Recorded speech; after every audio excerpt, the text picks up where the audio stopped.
Et sans plus attendre, je vous demande d'applaudir le Niçois qui ne revient finalement pas si souvent et qui n'a pas tourné si souvent dans sa ville, Jean-Pierre Mocky, accompagné d'Éric Leroy qui va animer cette masterclass.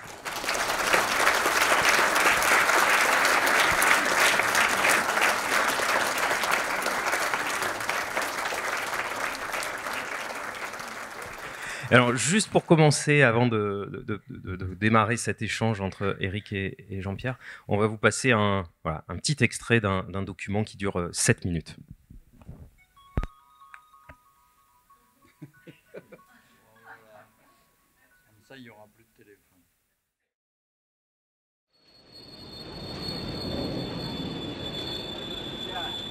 Où est le contrôleur? Saute-le! Il est là. Vous allez porter quelqu'un. Suite des aventures de Jean-Pierre Mocky. Aujourd'hui, nous retrouvons notre héros sur le quai de la gare de triage de Villeneuve-Saint-Georges, où il tourne avec Poiret, Serrault et Jeanne Moreau son film Le Miraculé. Allez, tout le monde là-dedans. En place, s'il vous plaît. Allez, les policiers aussi.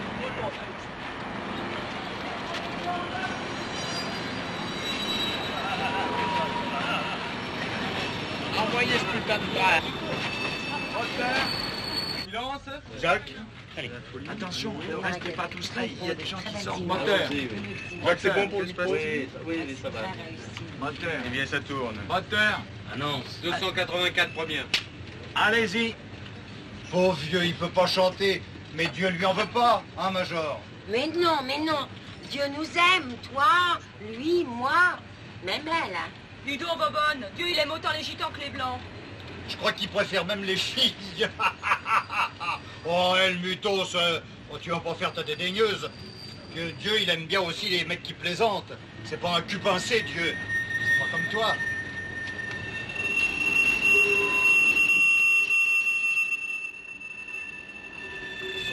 Allez, allons-y. Ça y est, des arbres, là, ça te va? Oui, Allez, merci. moteur, vite, moteur. Silence, personne ne regarde la Silence, s'il vous plaît. Moteur, vite, moteur.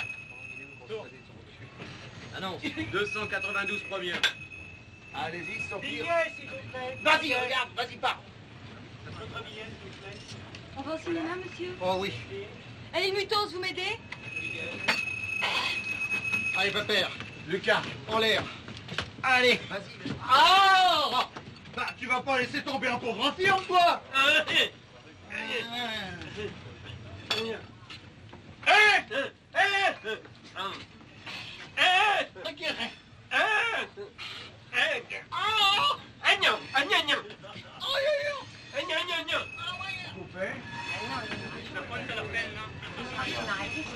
On arrête le train. Arrêtez le train. Arrêtez le train. Arrêtez le train, messieurs. C'est chiant de tourner dans les trains.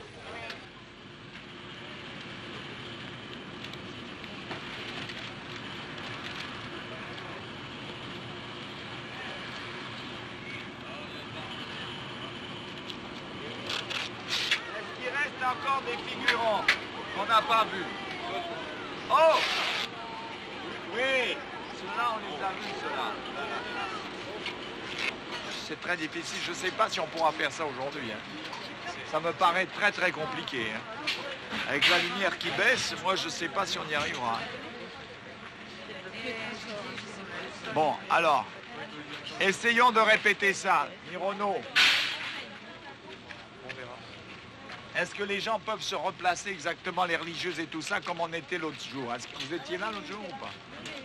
Qui est-ce qui était là l'autre jour? Personne? C'est une génération spontanée, c'est plus les mêmes. Bon alors, où sont-ils les gens qui étaient là? Qui est-ce qui était là l'autre jour? Hier. Enfin l'autre jour, hier, oui, alors. Tout le monde était là, alors là il n'y a personne qui était là, et là tout le monde était là. Bon alors, ils étaient tous là. Bon alors, allons-y. Remettez-vous avec vos valises là. C'est terrifiant de faire ça. Bon alors, attention. Allez.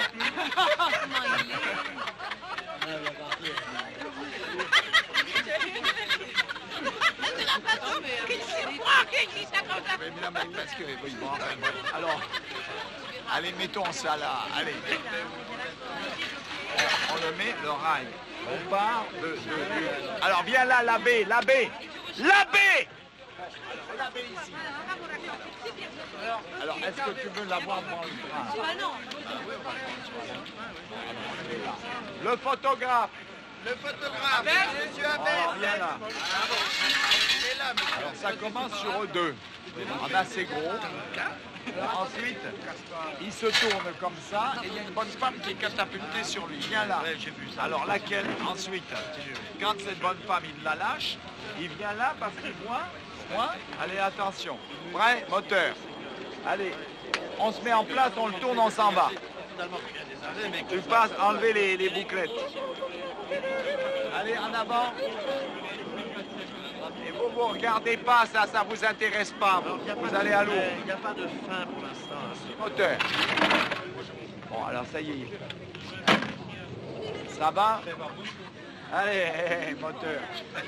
On va vous donner ça maintenant. Allez, moteur. Moteur. Moteur. Il se marre. Allez, moteur. Alors, qu'est-ce que vous foutez? Qu'est-ce qu'il y a? Qu'est-ce qu'il y a? Bon, allez, allez-y alors, moteur. Attention, c'est moi qu'on attend. Et qu'est-ce que tu fous, toi? Allez. Ouais, moteur. Moteur! Putain. Allez-y! J'aurai mon scoop. On le saura pourquoi le pape n'est pas allé à Lourdes après son attentat. Allez, dégage. Je n'en peux plus, monsieur l'abbé. Je suis Dieu et je n'en peux plus. Dites-moi si j'ai raison de sacrifier ma jeunesse, ma fièvre de vivre, mon moi. Écoutez, nous verrons sans confession, donc regagnez le convoi et faites votre devoir. À vos ordres, mon père. Mon père. Dieu. Oui? Marcel. Attention, silence hein, pendant la prise. Moteur, il y a encore un asile. Allez, allons-y maintenant. Ça tourne. Petit Sam. Tourne. Allez, Annonce. 207 4e. Allez-y. Si tu insistes, je te casse en deux, ok? Je l'aurai mon scoop. On le saura pourquoi le pape n'est pas allé à Lourdes après son attentat. Je n'en peux plus, monsieur l'abbé. Le monde est si sale. Mon Dieu. Je suis bénévole depuis 10 ans. Je roule pour Dieu et je n'en peux plus. Dites-moi si j'ai raison de sacrifier ma jeunesse, ma fièvre de vivre, mon moi. Nous verrons sans confession, regagnez le convoi et faites votre devoir, ma soeur. À vos ordres, mon père. Mon Oui. Dieu. Ça va, ça? Merci. Ah bon? C'est une mal. Allez, encore une, allez vite. Oh, merde. Encore une. Oh. Qu'est-ce qui s'est passé? Elle était bien, là. Elles étaient bien. Allez, tout le monde en place, s'il vous plaît. Allez, la dernière, vite.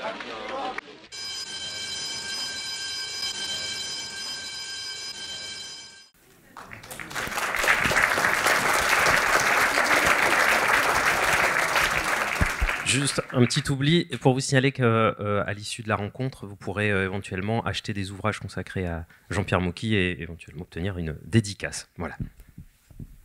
Alors, vous voyez, je me rappelais même pas de ça. Ça a été très dur parce que je voulais pas faire un film contre la religion et malheureusement, beaucoup de gens ont cru que c'était ça que je voulais faire. Donc, le film on a arraché les affiches, etc. Bon, enfin, bref, mais c'est passé quand même. Ça a été un succès, ce film. Un beau succès, oui. Malgré l'opposition. Alors, je peux pas retourner à Lourdes. D'ailleurs, en fait... Remarquez, les deux mecs qui m'ont attaqué, ils ont été finalement au tribunal pour pédophilie, les deux. C'était les ancêtres de Barbarin. Mais ils m'ont vraiment emmerdé alors. Mais enfin, bref. Bon. Voilà. Jean-Pierre, on va commencer par... je vais te poser des questions sur ton enfance ici, puisque comment d'abord ton milieu familial écoutez, nous on fait partie des migrants. On a été des migrants au départ parce que les Russes de l'époque se sont réfugiés à Nice. D'ailleurs, il reste des vestiges archéologiques de ce passage. Parce que quand en 1920, il y a eu la révolution russe, la plupart des Russes ont foutu le camp, enfin, un certain nombre, et mes parents sont venus s'installer à Nice, dans le quartier de Montboron. Ils venaient d'où tes parents? Mais mes parents, ma mère était polonaise, mon père russe. Donc il y a eu une immigration, quand je parle de migrants, ce n'était pas des Africains, c'était des Russes. Ils venaient s'installer à Nice, d'abord parce que Nice, c'était le soleil, c'était la joie de vivre, et ils sont donc rappliqués là. Et aussi à Paris, où il y a eu beaucoup de chauffeurs de taxi russes, parce que les chauffeurs de taxi, quand ils sont arrivés là, c'est un peu comme les Noirs aujourd'hui, et qui sont chauffeurs de taxi. Et là, c'était un métier qui était facile à prendre. Quand on savait conduire, on arrivait de l'étranger et on devenait chauffeur de taxi. Alors, il y en a eu beaucoup. Mon père n'était pas chauffeur de taxi, il était colonel. Alors, c'était autre chose. C'était un militaire, mais un militaire russe, bien sûr. Alors, il est venu se battre en France après, et puis il m'a installé là, à Montboron, là-haut. Tu es né donc ici à Nice, tu es niçois. Oui, alors première expérience que j'ai eue, c'était à l'Institut Fénelon, qui est un institut catholique. On m'avait foutu là, et il y a un prêtre qui m'a foutu la main au panier. Résultat, le paroissien, le miraculé, tout ça, ça vient de là un peu. Et dans les films où je lutte contre la pédophilie, etc., ça vient de mon enfance à l'Institut Fénelon. Alors, après, on m'a enlevé de l'Institut Fénelon et on m'a mis au Parc Impérial. Alors, le Parc Impérial, c'est là-haut, comme vous le savez, à Cimier. Et j'y suis resté avec des condisciples qui étaient bizarres. Il y avait Pasqua et Chirac. Voilà. Enfin, alors, j'étais pas tout à fait dans la même classe parce que Pasqua était un cancre qui redoublait. Donc, comme il était plus âgé que moi, mais il était dans la même classe à un moment parce que comme il redoublait, moi j'étais en avance, lui il était en retard. Et alors on avait un job, c'était de vendre des esquimaux sur la promenade des Anglais. On avait des petits vélos, des trucs, des espèces de triporteurs avec une glacière et on vendait des esquimaux qu'on allait prendre chez Moki, pas Miko, Moki. Miko. Miko Moki. Alors on vendait ces esquimaux avec une escouade de jeunes enfants et on vendait ça aux touristes, aux gens qui étaient sur la plage. Et voilà, alors donc j'ai vécu là et pendant un certain temps, Parc Impérial. Et tes parents, ils habitaient où alors? Je suis né dans une clinique, la clinique Candia, avenue de Tsarevitch. C'était déjà russe par là-bas, c'était Santa Maria, la clinique de Santa Maria. C'est là où je suis né. Et le cinéma, alors tu as connu le cinéma très jeune, tu étais cinéphile ça a commencé, très jeune. Comme vous le savez, la région de Nice, c'était ce qu'on appelait la zone libre. Elle n'était pas si libre que ça, parce qu'il y avait les Italiens qui étaient aussi méchants que les Allemands à l'époque. C'était les Mussoliniens. Et alors, nous, on se cachait. On avait peur de partir dans un camp. Alors, on était cachés avec des gens très célèbres. Par exemple, Joseph Cosma, le musicien. Alexandre Trauner, le décorateur des Enfants du Paradis, des Visiteurs du Soir. Et finalement, il y avait Gérard Philippe qui était là, et il y avait Daniel Delorme, et il y avait plein d'acteurs. Et on tournait les films à la Victorine, votre studio d'aujourd'hui, la Victorine. Et on tournait aussi dans les petits villages Saint-Jeannet, Bio, des trucs comme ça. Et là, j'ai fait mon premier film à 9 ans dans la région. C'était Les Visiteurs du Soir. Alors, j'ai connu là Jules Berry, Arletty, tous ces gens-là.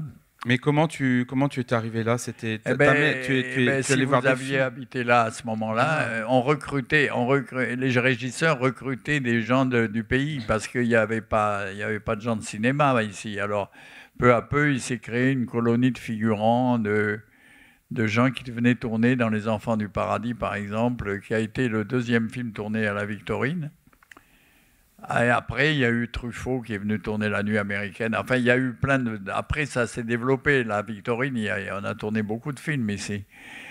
Mais nous, pendant l'occupation, on était des figurants occasionnels. Et sur le Rouret, à côté de Grasse, on a tourné un film avec Charles Vanel, La cabane aux souvenirs, ça s'appelait. Il conduisait un rouleau compresseur, le père Vanel. Alors, ici, c'est devenu le cinéma. Nice égale cinéma. Il y avait plein de films, plein de films qui ont été tournés là.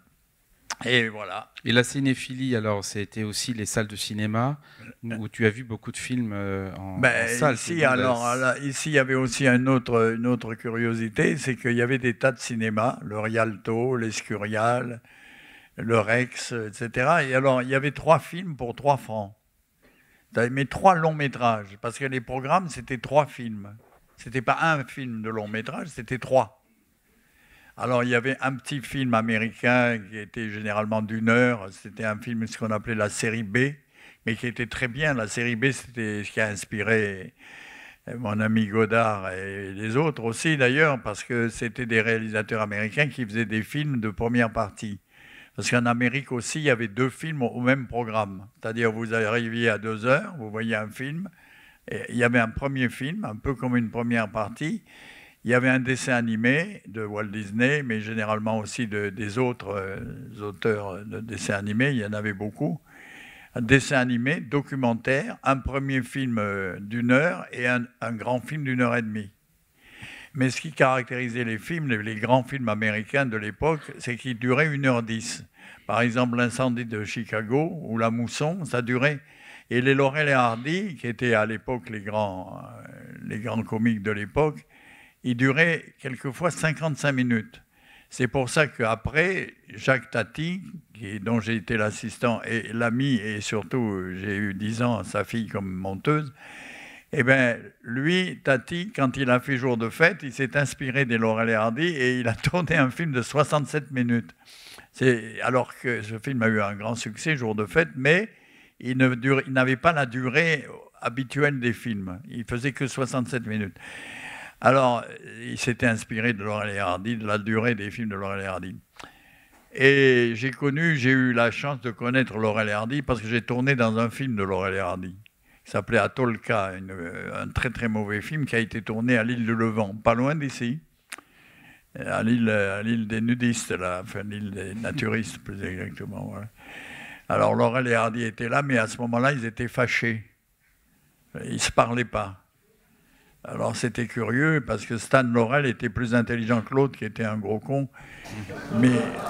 Mais lui, Stan était très intelligent.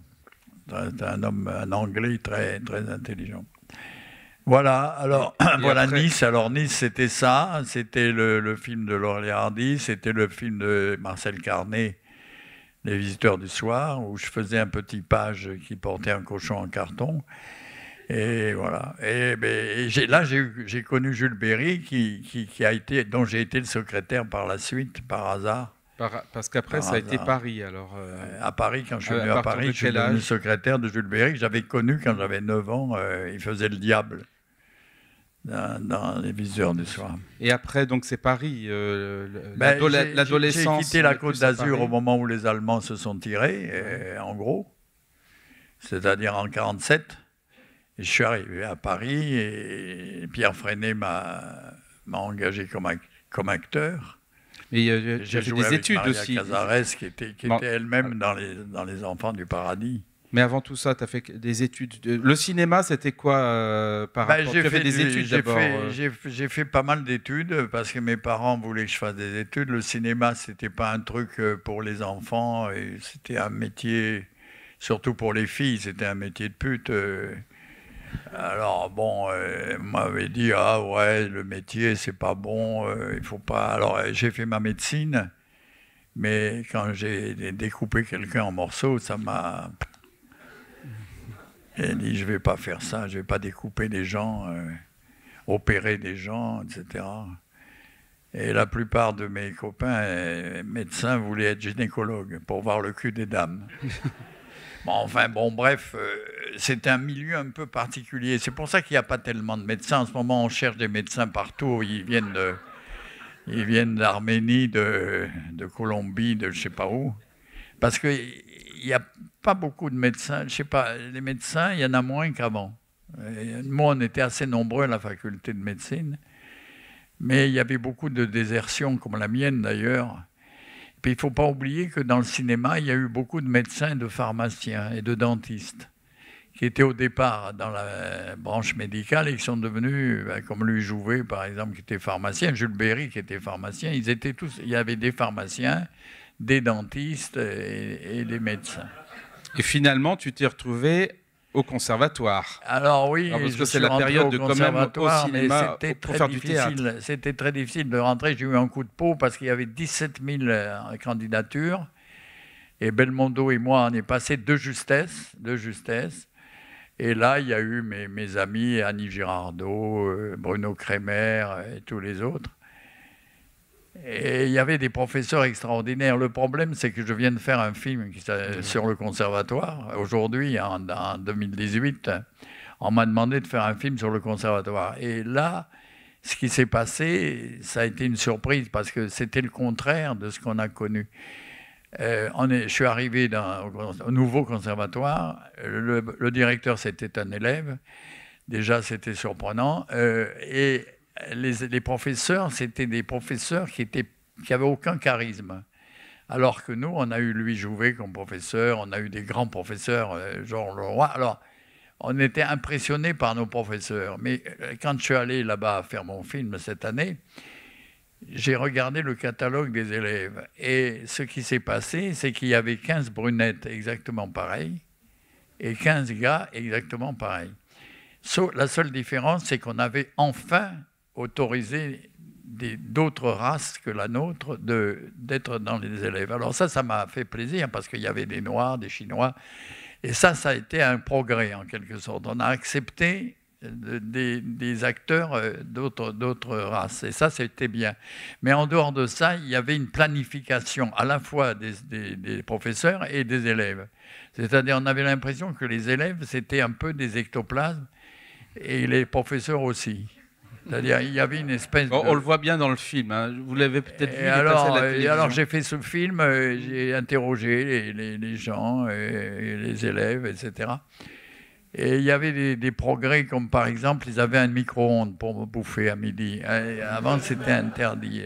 Bon, il y a des trucs comme ça, bizarres. Et voilà, alors j'ai assisté avec stupéfaction à des trucs... des destins curieux, par exemple des élèves qui étaient destinés à jouer les vieux, dont Dieg, etc. Alors, ils avaient 20 ans, mais ils jouaient des vieux. Je leur dis, mais qu'est-ce que vous allez faire maintenant, quand vous aurez quitté le conservatoire? On leur faisait jouer, alors ils prenaient des voix de vieux, enfin bon. Ça m'a surpris. Et alors... Pour rendre hommage à ma copine Annie Girardot, le film, il y a la complainte des forains chantée par Annie. Et c'est très émouvant parce que quand dans ces lieux où Belmondo a... Alors le plus fort, c'est que tous ceux qui ont eu des... Après, alors ça, c'est la vie. La vie, quand vous avez à l'école des enfants qui sont brillants parce qu'on leur paye des professeurs, etc. Donc ils finissent par être plus forts que les autres qui n'ont pas de professeurs privés. Et là, c'est un peu la même chose, c'est-à-dire que les bons élèves du conservatoire n'ont pas fait de carrière. Et moi, je connais des premiers prix du conservatoire qui n'ont jamais rien fait, ni au cinéma, ni au théâtre. Et par contre, Belmondo, qui n'a eu qu'un deuxième accessite, ou certains autres, ou Annie...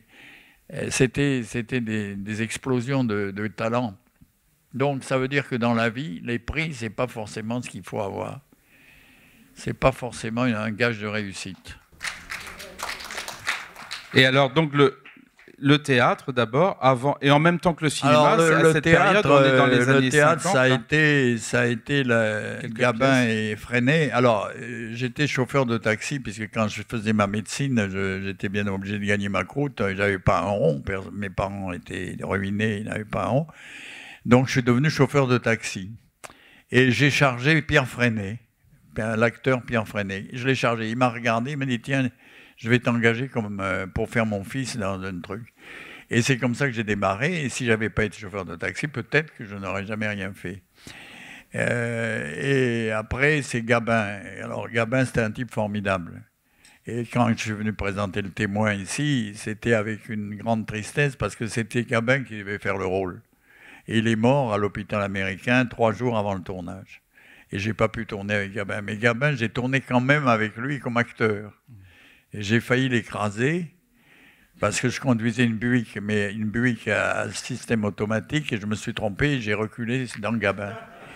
J'ai failli l'écraser. Bon, voilà, enfin, une petite anecdote sur mon ami Gabin, mais c'était un type qui m'a présenté Fernandel, avec lequel j'ai tourné. Et ils étaient très copains, Fernandel et Gabin. Et voilà. Et alors, la période, je saute du coq à l'âne, mais on est presque dans la même période, l'Italie, puisque l'Italie, la période italienne, alors ça c'est très intéressant. Lié avec le conservatoire. Parce que quand j'ai tourné Les Visiteurs du Soir, j'avais 9 ans, mais l'assistant de Carnet, c'était Antonioni. Alors, Michelangelo Antonioni était l'assistant de Carnet dans Les Visiteurs du Soir. Et plus tard, quand Antonioni a voulu faire un film sur les J3 de Melun, les J3 tragiques de Melun, il est venu et il a cherché des acteurs au conservatoire. Et il hésitait entre Belmondo et moi, et il m'a pris moi.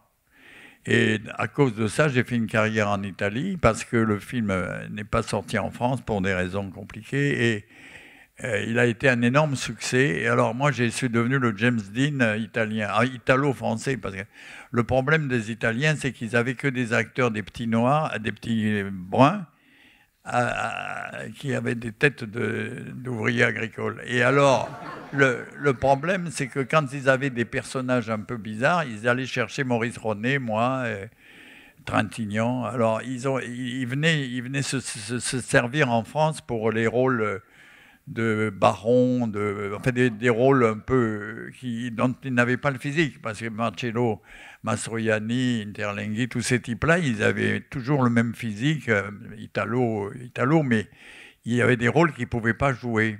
Donc, ils venaient chercher ça, soit chez les Américains, exemple Le Guépard avec Burt Lancaster. Alors voilà, alors ça a été. Alors, je suis resté 5 ans en Italie, là où j'ai connu Clint Eastwood, qui est devenu mon meilleur ami, et il était là-bas, lui. Il stationnait en Italie. C'était un petit acteur que personne ne voulait, d'ailleurs, curieusement. Clint, et il peignait d'étoiles. Tu as tourné là-bas. Je l'ai présenté à Sergio Leone, et il lui a fait faire quelques dollars de plus. Voilà, ça a commencé comme ça. Mais voilà. Dans les années, à cette période-là, il y a ce film magnifique, Les Égarés et Les Sbandati. Oui, Les Sbandati. Alors, Les Sbandati, c'était un jeune réalisateur qui s'appelait Mazzelli. Oui. Qui était très, très coté à la Cinémathèque de Rome. Et c'était un espèce de Truffaut italien. Et alors, il m'a fait tourner avec une femme formidable, qui s'appelait Lucia Bosé, mais dont j'étais amoureux fou, mais elle a épousé un matador homosexuel. Bon, alors, il s'appelait Luis Dominguin. Alors, j'ai pas eu de peau, et malheureusement, toutes ces femmes avec qui j'ai tourné, Deneuve, Bosé et tout ça, c'était bon. Et ce film-là a été restauré, a été rediffusé les dernières années. Les Égarés en français. Les Égarés, ils l'ont sorti. Il est ressorti, restauré. Il est sorti il y a quelque temps.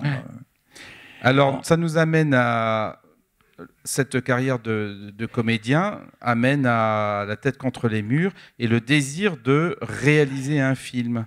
Et ce désir, il est venu comment? L'exemple est venu de quelque chose de bizarre de Sylvester Stallone. Parce que Sylvester, qui est un copain aussi, ce sont des types assez bizarres, ces gens-là. Alors, c'est un figurant. Et il avait écrit un scénario qui s'appelait Rocky. Et il baladait son scénario, il était figurant, il n'était rien du tout à Hollywood. Et alors, les gens ont voulu son scénario, mais ils ne voulaient pas que ce soit lui qui le joue. Et ce Stallone, il a insisté, et de figurant, il est arrivé à se faire engager dans son propre scénario. Ça a été un exemple extraordinaire pour moi. Je me suis dit, mais ce gars, il était figurant, et il a réussi à faire un film d'après son scénario. Alors, le résultat, c'est que quand J'ai fait beaucoup de rôles. J'ai fait une centaine de rôles, des conneries, des trucs. Le Comte de Monte Cristo, le Maternité clandestine, enfin des trucs, des films de seconde zone avec des rôles qui... Parce que le problème de l'époque, c'est qu'il y avait Jean Marais, Gérard Philippe, Daniel Gélin, Serge Reggiani, Jean de Sailly, François Perrier. C'est-à-dire, et ces gens-là jouaient en dessous de leur âge. Alors, ils jouaient des rôles, ils avaient 30 ans, 35 ans, ils jouaient des rôles de 20 ans. Alors moi, qui avais 20 ans, je n'avais pas de rôle. On me donnait que des rôles à la con, des trucs... et alors, finalement, je me suis dit, ben, puisque personne ne me donne de rôle, je vais m'en donner un. Et c'est comme ça, et j'ai suivi aussi l'exemple de Stallone, et finalement, je me suis fait un rôle, et je devais tourner La tête contre le mur comme acteur et metteur en scène. Et pourquoi avoir choisi ce film-là ? À la fin, on a dit il est trop jeune pour diriger Pierre Brasseur, etc. Alors finalement, j'ai cherché sur Georges Franju, qui était un documentaliste pour lequel j'avais beaucoup d'admiration, et je lui ai dit, puisqu'il s'agit d'asile de fous, c'est peut-être pour toi l'occasion de faire ton premier film, et voilà comment ça s'est passé. Donc il a fait ce film et m'a donné le rôle principal. Et pourquoi avoir choisi, Jean-Pierre, pourquoi avoir choisi ce sujet-là ? Alors, ce sujet-là a été choisi pour la raison suivante. Comme j'ai eu beaucoup de monde qui est mort dans des camps de concentration, mais surtout d'autres qui ne sont pas morts, mais qui sont devenus fous, j'ai été en contact avec ma famille, qui était beaucoup de mes cousins. Ils ont fini après avoir été torturés, etc. Ils ont perdu la raison et ils ont été incarcérés dans des asiles d'aliénés, dans ce qu'on appelle aujourd'hui des asiles psychiatriques. Et je me suis dit, il faut que je fasse un film sur eux, sur ces malheureux. Parce qu'il y avait à l'époque le combat entre les docteurs qui disaient qu'un homme qui avait perdu la raison, il fallait l'enfermer à vie comme un prisonnier de droit commun. Il fallait jamais le laisser ressortir parce qu'il risquait de faire des conneries, de tuer des gens, etc. Et puis il y avait l'autre tendance qui était celle du docteur Sivagon, qui disait, lui, une fois que le malade, le schizophrène, ce qu'on appelle un schizophrène léger, par exemple, est guéri, semble guéri, on peut le relâcher dans la société. Donc il y avait ce duel entre les deux médecins. Alors dans le film, c'était Pierre Brasseur qui voulait garder les gens dans l'asile et puis Paul Meurice qui voulait les sortir. Et donc on a fait ce film qui a été un grand film parce que d'abord, il n'y en a pas eu beaucoup. Un petit peu comme quand j'ai fait À mort l'arbitre, il n'y avait pas beaucoup de films sur le foot, et surtout sur la violence dans les foot, et il n'y avait pas beaucoup de films sur les asiles aliénés. Il y avait La fosse aux serpents de Anatole Litvak en Amérique, mais il n'y a pas eu beaucoup de films sur les fous. Parce que c'est comme lourd, c'est des trucs un peu à part, les gens n'osent pas parler de ça, et finalement, voilà, il n'y a pas eu beaucoup de films sur les asiles aliénés. Et l'année suivante, le premier film, Les Dragueurs, le vrai premier film. Les Dragueurs, où là, le sujet est vraiment un sujet à la Jean-Pierre Mocky. Voilà, c'était mon amitié avec Charles Aznavour, que j'ai trouvé un acteur prodigieux. Et d'ailleurs, dans La tête contre les murs, je l'avais déjà engagé dans La tête contre les murs avant que Franju ne fasse la distribution. Mais Charles était un grand acteur. Malheureusement, il a été mal conseillé dans la deuxième partie de sa vie parce qu'on lui a dit tu chantes, tu as un gros succès, tu es un jeune premier, les femmes t'adorent, etc. Et on a voulu en faire un personnage qui n'était pas. C'était pas son rôle, c'était de faire des rôles à la Charlie Chaplin, mais c'était pas de faire des jeunes premiers dont les femmes sont amoureuses, etc. C'était pas son truc. Mais malheureusement, on l'a mal conseillé. Et la deuxième partie de sa carrière a été moins brillante que la première. Bon, voilà. Mais là, il y a aussi Anouk Aimée dans Les Dragueurs. Alors là... Anouk Aimée a été mon premier amour, mais malheureusement, il n'était pas réciproque. encore un manque de peau. Alors, on est à cette période du cinéma français, c'est la nouvelle vague. Et comment tu te situes par rapport à tout ce groupe de la nouvelle vague, des cahiers du cinéma La nouvelle vague, c'était des mecs, des journalistes en général, qui n'avaient pas la même approche que moi du cinéma. Moi, j'avais commencé à 9 ans. Alors, eux, ils ont commencé à 30 ans, à 25 ans. Donc, c'était pas la même approche, si vous voulez. Moi, j'étais un enfant de la balle. Et eux, ils étaient des intellos qui ont viré au cinéma et qui ont enterré nos grands metteurs en scène, Marcel Carné, Autant Lara, etc. Alors, j'ai beaucoup travaillé avec Autant Lara, puisque j'étais son assistant dans Occupe-toi d'Amélie, par exemple. Mais Autant Lara a été détrôné par Truffaut. Il a dit, c'est pas du cinéma, c'est du vieux cinéma, tout ça. Et finalement, ils ont tué tous ces metteurs en scène. Delannoy, machin, truc. Voilà. Et alors, donc du coup, pendant toute une période, une bonne dizaine d'années, ça a été la mise en scène plutôt que l'interprétation. Donc il y a toute une carrière qui s'est mise en place. Le métier d'acteur est un métier de femme. Il faut se maquiller, il faut se bichonner, il faut faire attention à son physique, etc. C'est pour des bonnes femmes, effectivement. C'est beaucoup plus féminin que masculin. Alors, moi, au bout d'un moment, je me dis, j'en ai marre de me foutre du récit là, sur les yeux, etc. Et c'était nécessaire, soi-disant, pour le regard. Pour le regard, il fallait mettre... Alors, j'ai laissé tomber pendant 10 ans. Et quand j'ai arrivé mai 68 et que j'ai eu l'idée de faire ce film sur mai 68 solo, j'ai interrogé Belmondo, Trintignant. Je voulais leur donner le rôle à eux. Je ne voulais pas le faire moi. Et ils n'ont pas voulu. Alors, ils n'ont pas voulu parce qu'ils étaient déjà rentrés dans un système commercial. Ils ont eu peur que ce film sur mai 68 les déstabilise auprès de leur public et surtout auprès de leurs financiers. Et alors, même Belmondo, qui est un type formidable, il n'a pas voulu le faire. Alors, je l'ai fait moi. J'ai repris le collier d'acteur et j'ai dit, je vais recommencer, puisque personne ne veut le faire, je vais le faire moi. C'est comme ça que je suis revenu au cinéma comme acteur. Et après, une fois sur deux, j'ai refait l'acteur. Toujours pour les mêmes raisons, parce que les autres ne voulaient pas le faire. Et ce qui est intéressant aussi, c'est pendant cette période, c'est en même temps que la mise en scène, le scénario, il y a la production. Donc il y a l'idée d'être indépendant et de ne pas être attaché à un producteur. Ça a été très important depuis le début. Le problème, comme j'ai commencé très jeune, j'ai travaillé avec des vieux. Alors, à des auteurs, par exemple Marcel Aimé, Raymond Queneau, Jean Anouilh, tous ces gens-là, si vous voulez, c'était des vieux auteurs. Moi, j'étais tout jeune, Frédéric Dard. Alors, finalement, au bout d'un moment, tous ces gens-là, où ils sont morts, où ils ont arrêté de travailler, et ça s'est passé de la même façon pour les producteurs. Parce qu'au départ, j'avais des producteurs. Dans un drôle de paroissien, dans tout ça, j'avais des producteurs, des grands producteurs, des grands producteurs. Et à Mort l'arbitre, c'était Raymond Danon, dans l'Albatros, c'était Le Témoin, et Y a-t-il un Français dans la salle, c'était Dorfman, le fameux Dorfman. Donc, si vous voulez, à un moment donné, je me suis retrouvé jeune avec des vieux, et après vieux avec personne. Et je suis resté tout seul. Alors, en plus...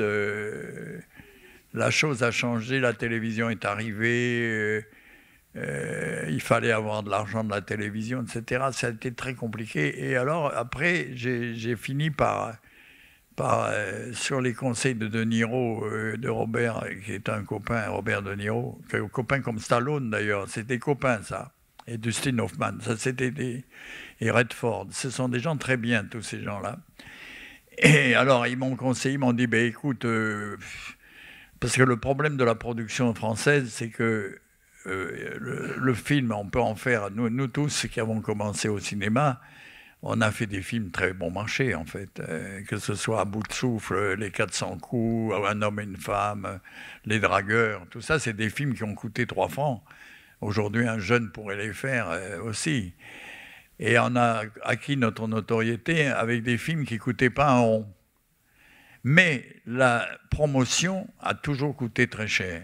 Le métro, l'autobus, les colonnes, Maurice, etc., c'est horrible. Ça coûte plus cher que le film. Alors, finalement, Robert De Niro m'a dit un jour, tu devrais faire tes films, continuer à travailler, pas prendre ta retraite, parce qu'aujourd'hui, on parle de la retraite à 62 ans. J'en ai 86, par conséquent, ça ne va pas du tout. Je devrais être à la retraite depuis 20 ans. Mais la retraite, on s'emmerde. Alors, c'est ça le problème. D'ailleurs, j'ai fait un film qui s'appelle Le Bénévole avec Michel Serrault. Et ce film raconte justement l'histoire des 15 millions de bénévoles. Ce sont des retraités pour la plupart. Donc, si vous voulez, le problème, c'est que je ne me suis pas arrêté, mais en même temps, j'ai changé de stratégie. C'est-à-dire, je me suis dit, je dois avoir à peu près 300 ou 400 000 personnes en France sur les 66 millions d'habitants, dont vous, puisque vous êtes là. Et ces gens-là, s'ils veulent vraiment voir mes films ou d'autres films, parce que les jeunes, comment ils peuvent voir les films dont on ne parle plus, films de Carnet, de Becker, de Jean Vigo, de je ne sais pas qui, comment on peut les voir en DVD? Alors que Harry Potter et tout ça, et Star Wars et tout ça, ça se vend comme ça, comme des saucisses, et on le met dans les supermarchés, sur Internet, etc. Mais nous, nos films, quand on a 50 000 clients, c'est 500 000 euros. Et 500 000 euros, c'est le prix du film. Donc, ça veut dire que si on en arrive à vendre dans le monde 50 000 cassettes, 50 000 DVD à 10 euros, on a 500 000 euros. Alors qu'au cinéma, quand vous payez votre place, même si vous la payez que 8 euros ou 10 euros, je ne sais pas enfin combien on paye les films à Nice aujourd'hui, la salle en prend 50%, ce qui fait que sur 10 euros ou 8 euros, vous n'avez plus que 4 euros ou 5 euros. Et par-dessus le marché, il y a les taxes. Donc un billet, quand un client rentre dans une salle de cinéma, il nous rapporte 3 euros. Mais un DVD nous rapporte 3 spectateurs. C'est-à-dire 9 euros, puisque la fabrication des DVD coûte 1 euro, et on le vend 10 euros. Donc il nous reste 9 euros. Donc finalement, chaque fois qu'un type achète un DVD, c'est comme s'il y avait 3 personnes qui rentraient dans la salle. Alors je sais que c'est plus agréable de voir un film dans une grande salle, en communauté, parce que les gens rient en même temps, vibrent en même temps, ont peur en même temps. Alors ils préfèrent ça que de voir ça dans leur salle à manger avec leur grand-mère. Mais c'est quand même beaucoup plus facile de voir un film parce que vous le payez 10 euros, mais vous pouvez le voir à 10 chez vous, avec vos amis, vos voisins, je ne sais pas quoi. Et finalement, ça vous coûte 1 euro pratiquement pour voir un film. Et vous gardez le film, ce qui fait que vous pouvez le remontrer à vos enfants, à vos petits-enfants, etc. Donc il y a quand même des avantages. Et la qualité est toujours meilleure, puisque le film est projeté sans coupure, en bon état, disons. Voilà. Alors maintenant, je fais mes films, je les sors en DVD. Et voilà. Alors, la Chine, c'est qu'on ne sait pas. Parce qu'à un moment donné, on disait la Chine, c'est des Chinois, et ils parlent chinois, ils ne vont rien comprendre à notre film. Il faudra donc les doubler, et surtout pas les sous-titrer, parce qu'ils ne savent pas lire. Donc le problème du sous-titrage international, c'est que les gens, ou ils ne savent pas lire, ou ils n'ont pas la rapidité de lire le sous-titre. Parce que pour lire un sous-titre, il passe très vite. Il faut avoir le temps de le lire. Donc, à cause de ça, les Indes, par exemple, c'est foutu. Les Indes, il n'y a pas de gens qui parlent français aux Indes, pratiquement. Donc, on est baisé. Là-bas, on ne peut pas présenter ces films. Par contre, en Chine, il y a 700 000 Chinois qui parlent français. Alors, quand je dis Chinois, ils ne sont pas tous Chinois, parce qu'il y a tous les Européens qui sont là-bas, tous les Français qui sont en Chine. Mais la totalité, c'est un marché de 700 000 personnes qui parlent français. Donc, on peut leur présenter le film tel qu'il est en français. Et là, je viens de vendre à peu près 12 000 cassettes en Chine. 12 000, qui est pas mal, quand même. Et vous avez des pays, ce qu'on a appelé les Dom-Dom, les pays de l'ancienne colonie française. Par exemple, si vous prenez Saint-Pierre-et-Miquelon, on ne sait même pas où c'est, les gens pêchent la morue là-bas, mais ils vont au cinéma, ils s'emmerdent là-bas.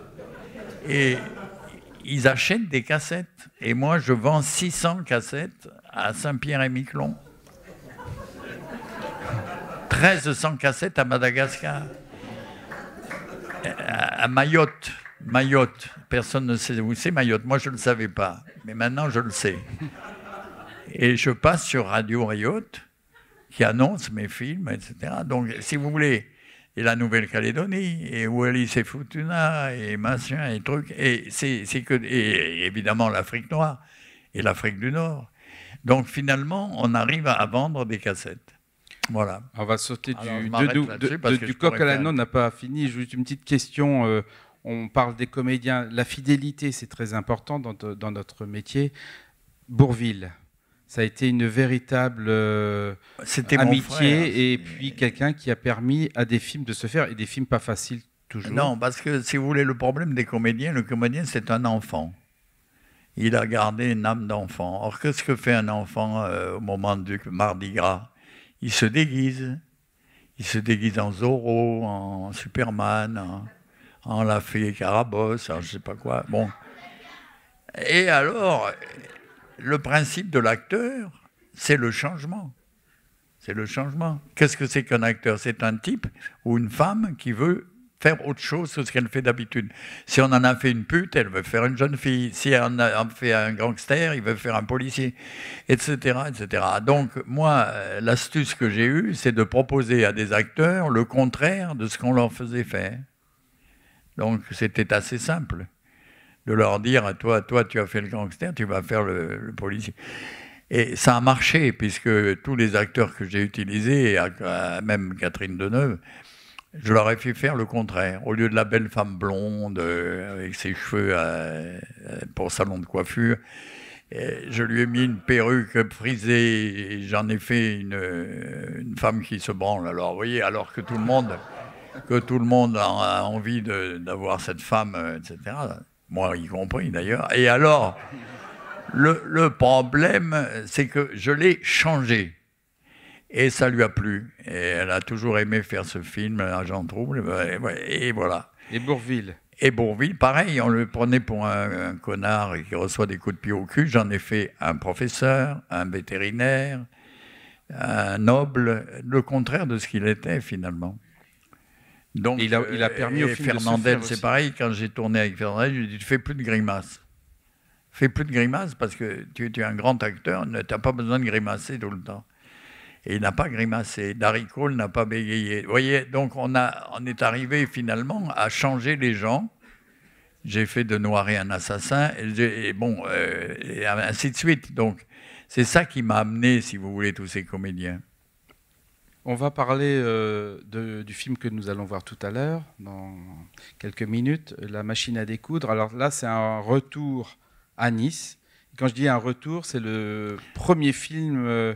Et le seul que j'ai tourné entièrement à Nice. Voilà. Alors pourquoi ce sujet qui se situe d'abord entre Le Pactole, qui était le film précédent, et puis Le Miraculé, le film qui va suivre. Donc c'est un film tourné très rapidement ici à Nice. Et pourquoi avoir choisi ce sujet et pourquoi l'interpréter Alors le sujet, alors là j'ai proposé le film à Belmondo, tout ça. Il n'a pas voulu le faire non plus. Bon alors donc je l'ai fait moi, encore une fois. Mais le problème de ce film, c'est que c'était l'époque des Médecins sans frontières, pour lesquels j'ai énormément d'estime et d'admiration. Et en fait, en Syrie, là où il y a eu 370 000 morts, etc., et dans d'autres pays d'ailleurs, il y a eu un problème, c'est les enfants qui ont été tués ou alors qui ont sauté sur des mines, ce qu'on appelle des mines. Vous savez, les mines qu'on met dans la terre et les enfants courent et ils perdent une jambe, un bras, etc. Et ça m'avait énormément choqué à tel point qu'ayant fait des études de médecine, je m'étais même, à un moment donné, envisagé d'aller avec les Médecins sans frontières, parce que c'est des types extraordinaires, les Médecins sans frontières, il faut les connaître. Hein. Et à ce moment-là, je tombe sur un roman américain de Gilles Breuer et qui raconte l'histoire d'un médecin qui veut construire un hôpital. Il est fou, il est complètement fou, bien sûr, il a perdu la raison, mais il veut construire un hôpital pour sauver tous ces enfants victimes de la guerre et des mines. Et à ce moment-là, comme personne, il vient sur la Côte d'Azur, où il y a de l'argent, où il y a toutes ces maisons somptueuses, etc., Et il demande de l'argent aux gens pour construire cet hôpital, mais personne ne lui en donne. Alors il commence à flinguer les gens. Voilà l'histoire. Alors, avec un revolver qui est un revolver qu'il a acheté et qui s'appelle, qui est un revolver en lugère assez particulier. C'est pour ça que le film s'appelle La machine à découdre. La machine à découdre, c'est ce revolver en question. Et alors, j'ai fait ça en l'honneur des Médecins sans frontières. Voilà, en gros, c'est ça l'idée. Mais c'est un polar. J'ai choisi le décor de Nice parce qu'il y avait ce côté luxueux des maisons de tous ces milliardaires, etc., et de tous ces gens du Cap d'Antibes, de Saint-Jean-Cap-Ferrat, etc. Voilà l'histoire du film que vous allez voir. Et le film s'est tourné donc ici très rapidement, en l'espace de combien de temps? 15 jours, 3 semaines, même pas moi je tourne très rapidement. Vous savez, un jour, on discutait avec Gus Van Sant et Tarantino, qui sont un peu mes modèles américains. Ils ont eu à peu près la même carrière que moi, surtout. Gus, il a fait Elephant, film qui a eu le prix à Cannes, le prix la Palme d'Or. Et le film a été tourné en 13 jours dans un lycée. Et puis Tarantino, pareil, Reservoir Dogs, ça a été tourné très très rapidement. Donc ce sont des gens qui sont un peu mes cousins. Alors voilà, donc moi j'ai une idée de tourner les films rapidement. Mais même La Traversée de Paris, un film formidable de Groton Lara, justement, avec Bourvil et Gabin, ça a été tourné en 15 jours. Donc ça veut dire qu'aujourd'hui, moi je conseille à mes jeunes confrères de ceux qui veulent faire du cinéma de tourner les films rapidement, avec une constante 6 minutes par jour d'utile, hein, ça s'appelle ça, 6 minutes. C'est-à-dire tourner 6 minutes par jour, ce qui fait qu'au bout de 15 jours, vous avez fait 1h30. C'est tout simple.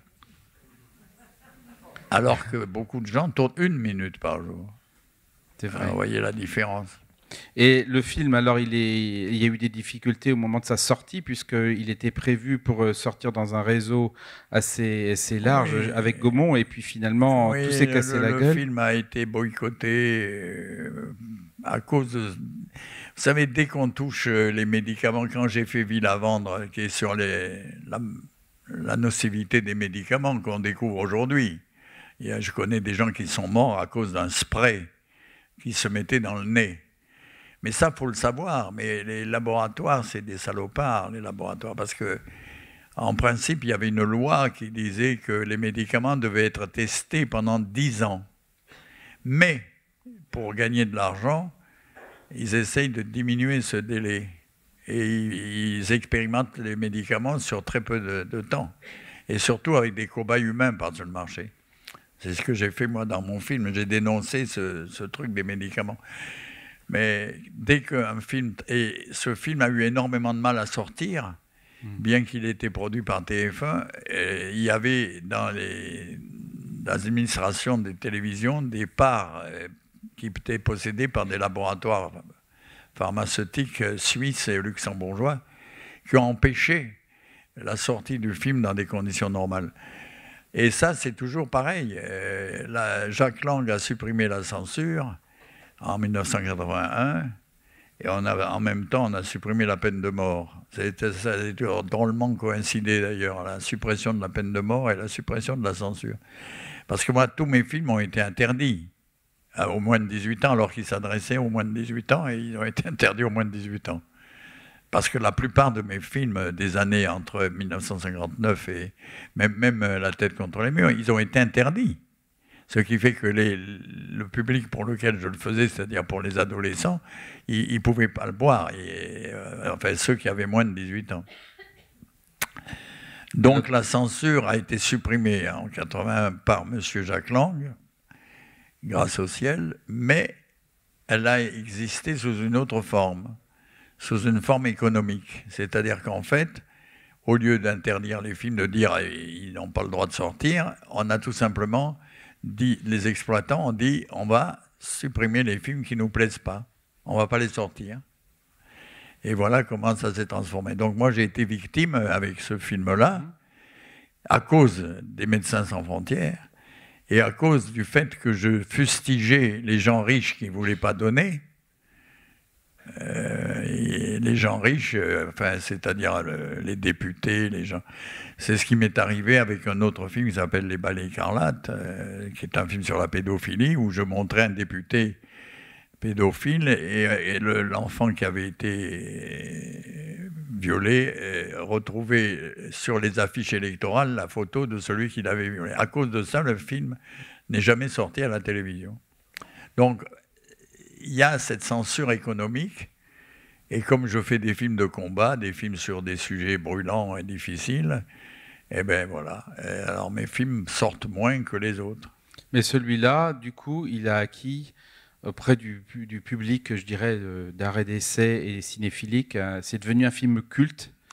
Avec le temps, ça fait déjà 33 culte, ans. ouais, le film, c'est déjà un film qui à a 33 partir du moment où le film est stoppé pour des raisons. Des raisons comme celles que je viens de donner. Donc, si vous voulez, ça devient un film culte. C'est pas forcément parce qu'il est meilleur qu'un autre, mais c'est parce que son sujet a été boycotté par l'État. Et on n'est pas loin des gilets jaunes d'aujourd'hui. C'est-à-dire, en fait, il n'y a pas de débat. Alors là, sur les films interdits, il n'y a jamais eu de débat depuis l'abolition de la censure. Personne n'est allé remuer, secouer ce cocotier-là en disant ben, c'est bizarre que le film d'un tel ou d'un tel n'a pas la diffusion d'un autre film. Mais ça vient aussi du fait que les médias prennent les spectateurs pour des cons. Mais ça, c'est viscéral, c'est-à-dire qu'ils prennent leur public pour des cons. Comme les supermarchés prennent leurs clients pour des cons aussi. Alors donc, ça revient un peu au même. Ils exploitent les gens qui viennent acheter des produits, des soupes ou des machins comme ça. Parce qu'un jour, je voulais faire un film sur la fabrication de la soupe. Je ne vous dis pas ce que c'est. Hein. Il vaut mieux que vous ne le sachiez pas. Ne prenez pas de soupe en sachet, s'il vous plaît. Enfin bon, c'est un autre sujet. Je ne sais pas si on a un peu de temps, peut-être, pour des questions dans le public. Si vous voulez poser des questions à Jean-Pierre Mocky, profitez-en. C'est l'occasion unique d'avoir un cinéaste niçois qui est revenu sur cette terre. Bavard. Voilà. Bavard, parce que... Allô. Mais déjà, je voudrais savoir qui a déjà vu la machine à découdre dans la salle. Une seule personne. Bravo, c'est super. Il y en a un, alors c'est bien. Donc ça va être une vraie découverte pour la plupart d'entre vous. Alors, à votre disposition, oui ? Oui. J'ai le micro. Bonjour. Je voulais savoir pourquoi vous n'êtes pas allé plus vers le théâtre. Pourquoi ? Vous n'êtes pas allé plus vers le théâtre, vers metteur en scène de théâtre. Et figurez-vous que vous posez une question d'actualité parce que je suis en train de prendre un théâtre. J'ai pas pris de théâtre pour une raison très simple. On m'a proposé plusieurs fois dans ma vie de prendre un théâtre. Il n'y a pas très longtemps d'ailleurs, on m'en a proposé un autre. Mais le problème, c'est que mon fils Stanislas Nordet fait plein de pièces. Lui, il est un vrai homme de théâtre parce qu'il reprend des pièces de Claudel, il reprend des pièces de Cocteau, il reprend des pièces. Mais moi, si vous voulez, autant au cinéma, je veux faire des sujets inédits en quelque sorte, autant au théâtre, j'aimerais faire des pièces inédites. Or, il n'y a plus de Tchekhov, il n'y a plus de grands auteurs, Sacha Guitry par exemple, dont je fus, les gens ne le savent pas, mais j'ai été assistant de Sacha Guitry dans un film. Et ces gens-là étaient formidables, c'était des grands auteurs qu'on avait envie de monter. Et aujourd'hui, le drame est que les pièces qui seraient susceptibles d'être montées par moi sont généralement des pièces étrangères, par exemple des pièces américaines ou anglaises. Il y a beaucoup de théâtre en Angleterre et en Amérique. Mais ils sont squattés par des grands acteurs. C'est-à-dire que finalement, nos acteurs, Arditi, machin, etc., ils se précipitent sur ces pièces et ils les achètent à l'étranger très cher. Et finalement, moi, je n'ai pas la possibilité. J'ai pas la possibilité d'avoir ces pièces. Donc, en fait, si je fais pas de théâtre depuis très longtemps, c'est parce que j'ai pas de pièces et que je ne veux pas faire comme mon fils, recommencer du Claudel ou je sais pas quoi, n'importe quel auteur connu, surtout du Molière. Parce que Molière, si vous voulez, aujourd'hui, on en a fait pratiquement une autoroute, parce que tout le monde a fait du Molière. Il y a du Molière tout le temps, partout. Alors, à force, on ne sait plus quoi faire de Molière, parce que le malade imaginaire, il est en train d'être joué comme ça, après il est joué comme ça, on change la mise en scène, etc. Alors, finalement, moi, ça ne m'intéresse pas trop. Ce que j'aurais voulu au théâtre, c'est avoir des Ionesco, des nouveaux Ionesco, des nouveaux auteurs, mais il n'y en a pas. Enfin, moi, à ma connaissance, en tout cas, il n'y en a pas qui y arrivent vers moi. Et alors, je ne peux pas faire de théâtre. Alors, je prends un théâtre aujourd'hui, mais pour une autre raison, c'est parce que j'adore le cirque. Et Bouglione, qui est un ami, parce que la famille Bouglione, que vous connaissez peut-être de nom, c'est le cirque d'hiver de Paris, le cirque Bouglione. C'est une famille de cirque formidable. Et comme j'ai travaillé avec Fellini, avec Tati, avec des gens comme ça, c'était des gens de cirque. Et le cirque, c'est presque ce que je préfère au théâtre, presque. Les clowns, les trapézistes, les femmes à barbe, etc. Donc, si vous voulez, si je m'oriente vers le choix d'un petit théâtre, c'est pour y faire ce qu'on appelle des one-man shows, des one-woman shows, de permettre à des humoristes de s'exprimer, comme Coluche l'avait fait, parce que Coluche était très très ami avec lui. D'ailleurs, c'était lui, là vous avez vu des extraits du Miraculé, mais c'était lui qui devait jouer dans le Miraculé. Il est mort malheureusement trois jours avant. Voilà. Est-ce qu'il y a d'autres... Oui, bonjour.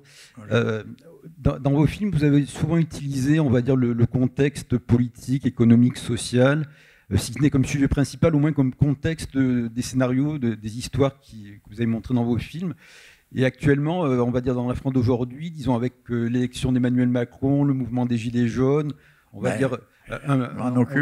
on va dire un pays improbable, enfin un président improbable avec une opposition improbable dans un pays improbable, dans une Europe improbable, dans un monde improbable. Est-ce que ça pourrait pas donner lieu à un scénario, parce que des fois on a un peu l'impression. Je suis très proche, surtout que je viens de passer 3 nuits avec les Gilets jaunes. Alors vous voyez, je veux me documenter, je ne veux pas raconter n'importe quelle connerie sur ces gens-là. Et j'ai donc passé 3 nuits avec eux à un barrage. Enfin, un barrage, ils appellent ça un barrage. Et en fait, ils ne barrent pas trop grand-chose parce que la nuit, il n'y a pas beaucoup de voitures. Mais bon, mais j'ai constaté une émotion, si vous voulez. Je pense que je suis assez sensible, moi. Et je trouve que ce sont des gens qui me feraient pleurer, en quelque sorte. Parce que cette réunion de ces gens de milieux différents, ils sont différents dans leur vie. Il y a des retraités, il y a des jeunes. Et c'est très émouvant de passer une nuit avec eux parce qu'ils essayent de faire quelque chose tout en pensant que ça ne va pas se réaliser. C'est assez triste, quoi. Parce que ce sont des gens qui luttent, c'est comme si vous luttiez pour quelque chose, mais que vous pensiez en votre fort intérieur que ça ne va pas réussir. C'est-à-dire, on a l'impression qu'ils se considèrent comme battus d'avance. Mais ils ont quand même un espoir. Ils ont un espoir, mais avec cet arrière-goût d'échec. Et ça, c'est très émouvant. C'est très émouvant de les voir, de parler avec eux, et en plus de voir cette espèce de club de rencontre, en quelque sorte, qui est en fait devenu un club de rencontre. Mais pas sur l'ordinateur, pas sur Internet, mais dans la vie. Ils se rencontrent, ils se parlent. Et c'est d'une humanité, enfin, ça peut faire chialer, ça peut faire penser à du Victor Hugo. Parce que ces gens-là sont très humains et ils forcent l'admiration dans la... On ne sait pas quoi faire pour eux, en fait. Bon, moi, je ne suis pas gilet jaune. Je ne peux pas prendre des décisions. Mais quelquefois, il y a des conversations qui sont extraordinaires. Ils disent pourquoi on ne passe pas le SMIC à 3 000 € pour tout le monde et 4 000 € pour les types qui touchent 14 400 €. Et ça paraît vrai, mais ça se rapproche de la... Je ne vais pas faire de la politique ici, mais ça se rapproche de Karl Marx. Bon, enfin bref, bon, ceci posé, la solution, ils trouvent des solutions, eux. dans le débat. Mais ce n'est pas des solutions qui vont être acceptées. C'est pour ça le problème. Bon, enfin, on ne va pas épiloguer sur ça, mais je suis très sensible à... Alors, dans mon nouveau film, comme vous le dites, effectivement, le monde tourne un petit peu bizarrement. Vous savez, on vient d'apprendre à la télévision quelque chose d'extraordinaire que j'ai mis dans mon film. Quand, aujourd'hui, les gens se font incinérer à 72%. Et vous savez de ce qu'on va faire de leurs cendres? Des diamants. Ça, vous ne le savez pas. Mais moi non plus, je ne le savais pas. Ce qui fait qu'aujourd'hui, quand vous avez perdu quelqu'un, il peut se retrouver chez vous sous forme d'un pendentif. D'un pendentif, d'une bague, d'une boucle d'oreille. Vous pouvez porter votre défunt sur vous. Oui, ça fait rire, mais... Et ça vient d'être dit. Et je le mets dans mon film, ça, parce que je trouve ça extraordinaire d'en arriver à ça. Est-ce qu'il y a une autre question? Oui, il y a le monsieur là derrière. Merci, bonsoir et merci pour votre interview captivante, extraordinaire. Je voulais vous demander, quelle est votre méthode pour créer? Est-ce que vous faites comme Rodin le faisait, à qui Rilke demandait comment ça vous vient cette idée? Et Rodin exprimait l'idée qu'il y avait quelque chose de fort en lui qui devait absolument sortir, surgir. Et il se mettait tout de suite au travail, il faisait des esquisses, il faisait ce qu'il pouvait pour essayer d'étancher ce besoin fort qu'il avait ressenti. Est-ce que vous avez la même approche? Ben, vous savez, moi, ma vie, elle est, comme je vous l'ai dit tout à l'heure, la retraite, je ne l'ai pas prise, ma retraite. Alors, il y a des gens qui disent les gâteux, enfin, bon, parce que dès qu'on a dépassé les 70 ans, d'ailleurs, l'assurance, vous savez, aujourd'hui, nous ne sommes plus assurés. Et Gérard Depardieu, avec qui je vais tourner le mois prochain, il n'est pas assuré. C'est-à-dire qu'il commence le film, s'il tombe raide mort, le producteur, il l'a dans le baba. Donc, parce qu'à partir de 70 ans, on est considéré comme mort. Même si on vit jusqu'à 150 ans. Parce que quand j'ai regardé aux Indes, les Indes, il y a un endroit où j'aurais dû vivre d'ailleurs, c'est la Vallée Heureuse, ça s'appelle. C'est à côté de l'Himalaya. Et là, vous trouvez des gens de 150 ans. Et pour ne pas rendre les autres jaloux, on ne le dit pas. Mais si vous allez dans les plaines de l'Himalaya, vous allez vous apercevoir qu'il y a des gens qui vivent, mais très très vieux. Pourquoi? Parce qu'ils ont un air qui est l'air de l'Himalaya, qui est meilleur que le nôtre. Mais ça veut dire qu'aujourd'hui, un jour, nous, on sera peut-être morts tous là, à ce moment-là, mais il y aura des gens qui vivront jusqu'à 130, 140 ans. Donc, ils ne pourront pas s'arrêter de travailler à 62 ans. Ils se feront chier à mort. Entre 62 ans et 150 ans, ils ont de quoi s'emmerder. Alors, le problème, que quand vous me posez cette question, pourquoi? Parce que, si vous voulez, notre métier me fait penser au métier d'instituteur. Parce que j'ai un ami qui voulait être instituteur pour avoir le même temps de vacances que les enfants. C'est-à-dire pour ne rien foutre pendant 5 mois. Mais c'est vrai que c'est un métier, le cinéma, qui a l'avantage d'être, on nous appelle les intermittents du spectacle. C'est-à-dire que nous ne travaillons pas tout le temps. Et nous gagnons notre vie quand même. Ça veut dire que sur une 365 jours, moi je travaille 100 jours. Donc pendant 260 jours, je ne fous rien. Je ne fais rien du tout. Mais j'ai gagné mon fric pendant les 100 jours de travail. Alors je crois que ce qui nous fait permettre de perdurer comme ça, de rester dans le coup, c'est cette espèce de vacances, de période de respiration, de vacances.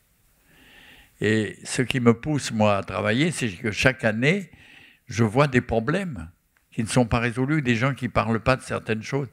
Regardez cette histoire des enfants qui n'ont pas de bras. C'est quand même quelque chose, ça. Les femmes qui, à 43 ans, qui veulent avoir un enfant, ont un risque d'avoir un fils autiste.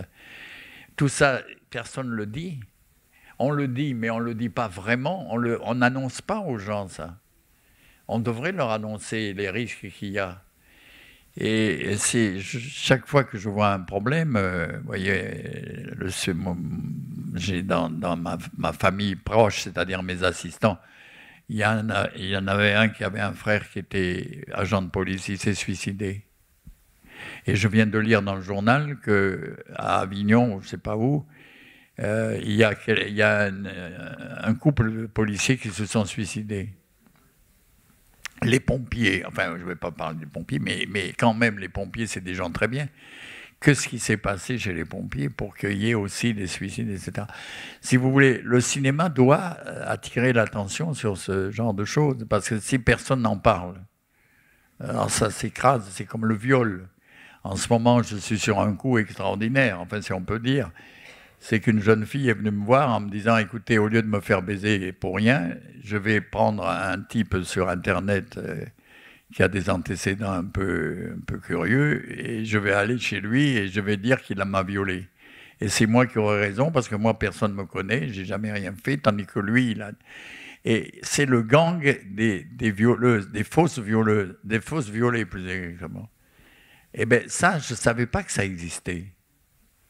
Et aussi les étudiantes, il y a mon confrère Ozon qui a fait un film là-dessus, Jeune et Jolie, ça s'appelait, et dans lequel on raconte les histoires des étudiantes qui offrent une nuit d'amour à 500 € tous les samedis. Et j'en ai convoqué une, moi, pour voir. Et bien, vous savez, leur philosophie, elle est extraordinaire. Elles ont des rapports pendant 40 semaines de l'année. Et quand elles vont se marier, qu'est-ce qu'elles vont dire à leur fiancé? Langocha. Il y a une question là-bas. Ça va peut-être la dernière. Et après, je crois qu'il y aura une séance de signature pour ceux qui veulent acheter les ouvrages de Jean-Pierre Mocky. Et puis, on aura le film. Indispensable, mais bon, c'est pour la libraire, c'est pas pour moi. Vas-y. Je souhaiterais avoir vos conseils pour devenir acteur aujourd'hui. Écoutez, il faut suivre le conseil que je me suis donné à moi-même, c'est-à-dire vous gagnez un petit peu d'argent, 15 000 € par exemple, mais je ne sais pas comment, et pas en proposant des nuits d'amour, mais après, vous faites un rôle à vous, comme j'ai fait moi, comme Stallone a fait. Parce que le cheminement classique, si vous voulez, pour avoir des rôles au cinéma, c'est un calvaire. Hein. C'est carrément un chemin de croix. Parce que si vous êtes jolie, vous allez vous trouver en but à des propositions malhonnêtes. Si il faut que vous trouviez un rôle dans un film, c'est déjà aussi, c'est un peu le loto. Tandis que si vous avez une idée d'un scénario que vous connaissez, d'une histoire que vous connaissez proche, vous vous donnez le rôle et vous faites le film avec un copain ou avec un jeune réalisateur, etc. Moi, je conseille ça parce que même si je vous donnais un petit rôle dans un film, ça ne vous servirait pas à grand-chose. Parce que les petits rôles, moi, j'en ai fait 100. Et j'ai été amené à me produire moi-même parce que d'avoir fait 100 rôles, ça ne m'a servi à rien. Donc, je ne conseille pas, et je ne conseille pas les écoles non plus. Parce que les écoles, il y a mon ennemi Florent qui a un cours à Paris qui s'appelle le cours Florent. Il y a 2000 élèves et comme il veut gagner les 400 balles qu'il leur demande chaque mois, il ne décourage pas les mauvais acteurs. Ce qui fait qu'il y a une bande de mecs là-dedans qui sont nuls. Et il est chez Florent, etc. Mais ils sont nuls. Alors donc, parce que dans un cours dramatique, il faut donner... C'est comme un diagnostic médical. Il faut dire, toi, tu as du talent, toi, tu n'en as pas. Mais à partir du moment où on ne dit rien et on laisse tous les gens là en train de donner des textes, ben, effectivement, ça donne pas grand-chose. Okay. Merci beaucoup, Jean-Pierre Mocky, pour cette soirée.